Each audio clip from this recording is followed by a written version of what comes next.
One of the best things that you can do for your local community is to donate blood, but will that affect your scuba diving? Hi all of you awesome scuba divers out there, welcome to the Scuba Diving Magazine channel, your favourite place for the latest scuba diving news and gear reviews, and welcome to Ask Mark, our scuba diving Q&A. I'm Mark, a former dive instructor, doing my best to answer your scuba diving questions. So if you do have any scuba diving questions, then pop them down in the comment section under this video. Use this Ask Mark hashtag to get it featured in an up and coming video, and in the meantime I do my best to type out an answer so you get an answer sooner rather than later. But yeah, today I'm answering a question from, now I apologise, I assume this is your name, but I could be wrong. I just saw your handle, cut it in half, and figured that's where your name was. 𝐼𝐸𝐵, all about how soon you can go scuba diving after you've donated blood.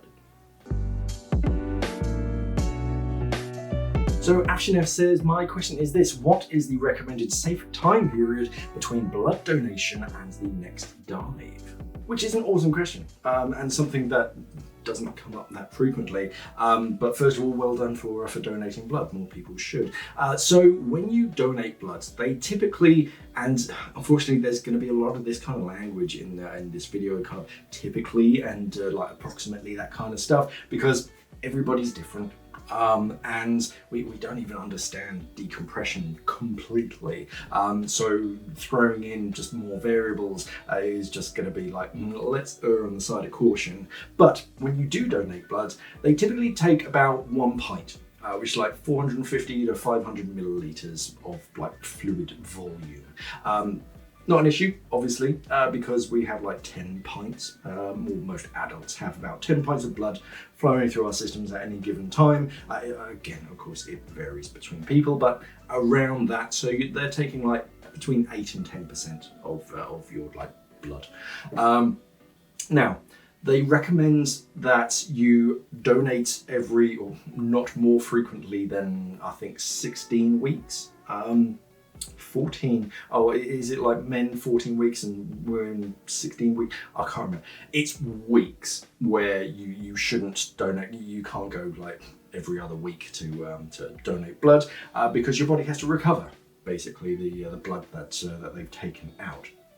Now, the good news is that the blood fluid volume that's taken is typically replenished in the first 24 hours, as long as you're hydrating properly. That's why they recommend that you drink, why they don't let you leave until you've had like a cup of tea or something. It might be different in other countries, but yeah, here in England, you have to drink a cup of tea before they let you leave. But that's your like blood plasma.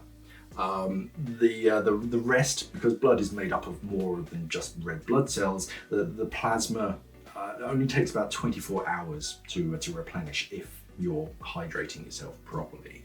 So first 24 hours, that 1 pint has come back as such, but your red blood cell count, the number of red blood cells, has reduced. It takes your bone marrow a while to produce red blood cells, and to replenish it, I think it's upwards of 4 to 6 weeks to get right back up to where you were pre-donation. That can lead to fatigue and dehydration, which then increases the chances of decompression sickness. So it's another reason to make sure that you're hydrating and you're eating enough calories to replenish sort of any of that, and you are in tip-top condition.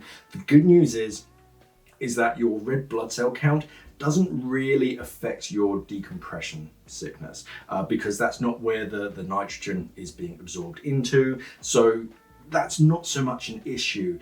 But the dehydration will be, and the fatigue as well, because your body's working on it. It is focusing on this, and sometimes it draws that fluid volume from other areas in like an emergency. Because as far as your body's concerned, you've just lost a pint of blood. It needs to replenish that as quickly as possible, so it can take it from some unusual places in the body, leaving them dehydrated until you get back to like homeostasis, and then it can replenish it.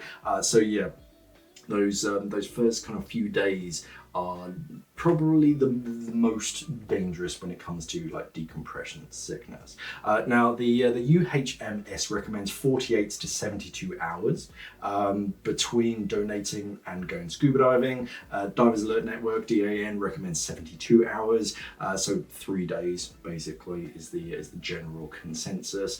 It's one of those things where you should really leave it as long as you can, but after 3 days you can start to venture back into the underwater world, but try and keep it as easy as possible. Your body's still recovering, and it's not going to like function at its best performance, shall we say. So for a nice warm water, chilled out dive, like recreational depths after 3 days, yeah, I'll be quite happy going on that. Just take it easy, monitor signs and symptoms, make sure that you're doing it safely. For more demanding dives, if it's cold, if there's current, if there's a lot of tidal movement, you've got a lot of equipment or something, demanding entries and exits, those kind of things, then I'd leave it a bit longer, just to err on the side of caution. If you're going decompression diving, then yeah, I'd leave it even longer still, just because I couldn't find an exact study on this particular subject.